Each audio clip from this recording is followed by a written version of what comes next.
আমি সাপ ভয় পাই না। সাপ বেসিক্যালি আমার অনেক পছন্দ।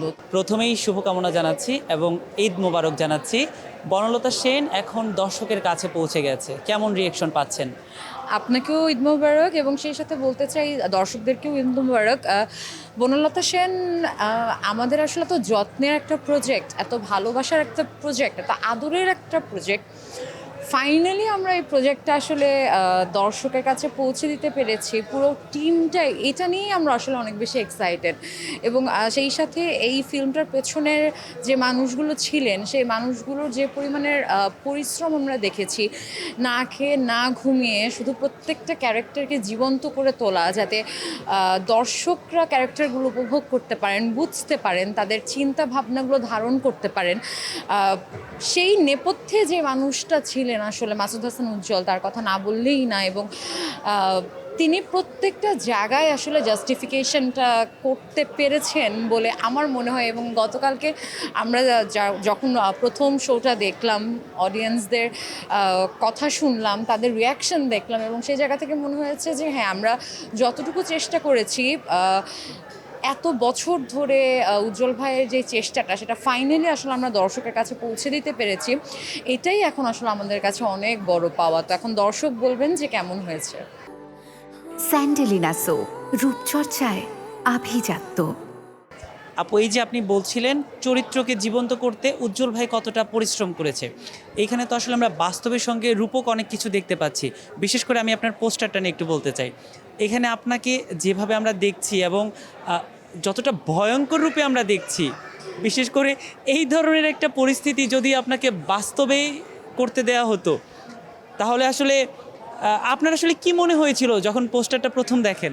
পোস্টারটা যখন আমি প্রথম দেখি আমার প্রচণ্ড পরিমাণের পছন্দ হয়েছিল। অসম্ভব সুন্দর একটা পোস্টার। এবং আপনি আসলে কোনোভাবেই জীবনানন্দ দাশের সাথে মেডুসাকে এবং লাবণ্য দাশ গুপ্তকে আলাদা করতে পারবেন না। সেটা সবসময় সাপের মতোই আপনাকে পেঁচিয়ে রাখবে। যখন আপনি লাবণ্যর কথা চিন্তা করবেন, যখন আপনি মেডুসার কথা চিন্তা করবেন, তারা কিন্তু আসলে প্রত্যেকটা মুহূর্তে জীবনানন্দের পথ চলার প্রত্যেকটা মুহূর্তেই ছিলেন। আর সাপ বেসিক্যালি আমার অনেক পছন্দ। তো যখন আমি দেখেছিলাম, অনেকে সাপ অনেক ভয় পায়, কিন্তু আমার অনেক পছন্দ। তো আমার খুব ভালো লেগেছিল যখন ফাইনালি আমি দেখেছিলাম পোস্টারটা। স্বাভাবিকভাবেই কিন্তু আমরা সাপকে ভয় পাই, বিশেষ করে সাপের বিভিন্ন মুভমেন্ট আমাদের খুব অস্বস্তির কারণ হয়ে দাঁড়ায়। সেই জায়গা থেকে সাপ আপনার পছন্দের তালিকায় কিভাবে এলো? এটা আমি জানি, এটা ছোটোবেলা থেকেই আমার সাপ পছন্দ এবং আমি সাপ ভয় পাই না। তো যখন আসলে এই ধরনের একটা পোস্টার দেখি, আমাদের দর্শকরাও বলছিল বনলতা সেনে যে ভিজুয়াল তারা দেখছে এবং যে কস্টিউম তারা দেখছে, সচরাচর বাংলাদেশের সিনেমায় এই ধরনের ভিজুয়াল তারা দেখে না। এবং তারা ঈদের যে সিনেমাগুলো মুক্তি পেয়েছে সেই সিনেমাগুলোর মধ্যে বনলতা সেনকে পছন্দের শুরুর দিকে তালিকায় রাখছে।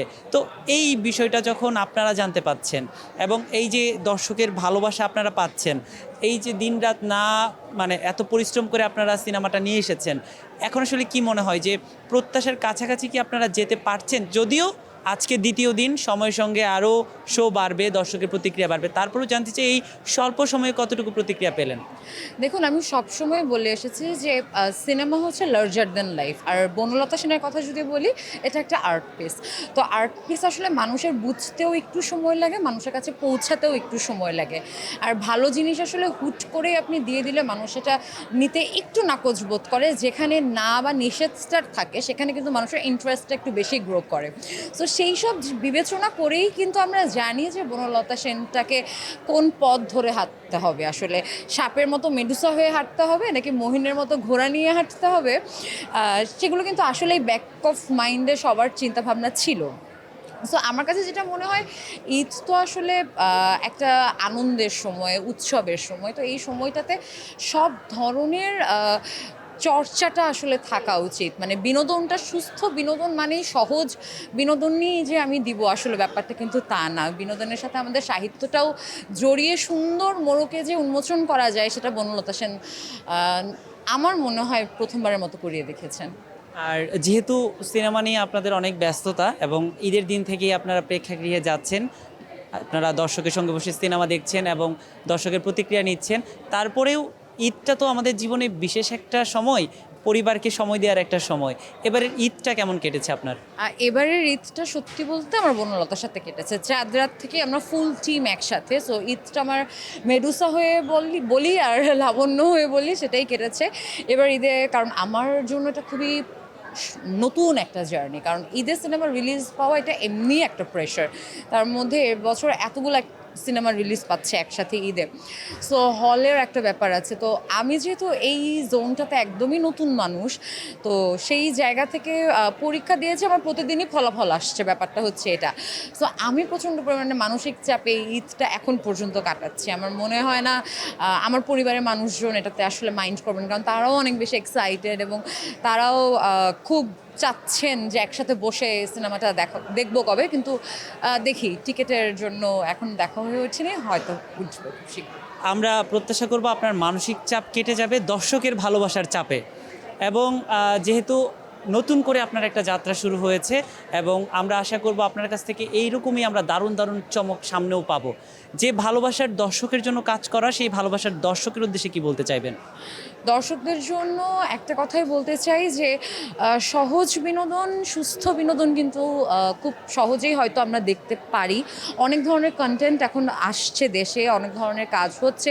সব কাজের পাশাপাশি সাহিত্য নির্ভর যে কাজটা, যেটা আপনাকে সুস্থ বিনোদনের সাথে সাহিত্যটাও আসলে নতুন করে মোড়কে দিচ্ছে, আমার মনে হয় সেই বনলতা সেনের সাথে এবারের ঈদটা আপনাদের কাটুক। সেই সাথে যতগুলো সিনেমা রিলিজ হয়েছে প্রত্যেকটা সিনেমা ডেফিনেটলি হলে গিয়ে দেখবেন, তাহলেই হয়তো বিভিন্ন জনরার বা বিভিন্ন ঘরানার কাজ করতে আমাদের ডিরেক্টররা উৎসাহিত হবেন, আমাদের প্রডিউসাররা উৎসাহিত হবেন, এবং আমরা এরকম নান্দনিক কিছু চরিত্র পাবো।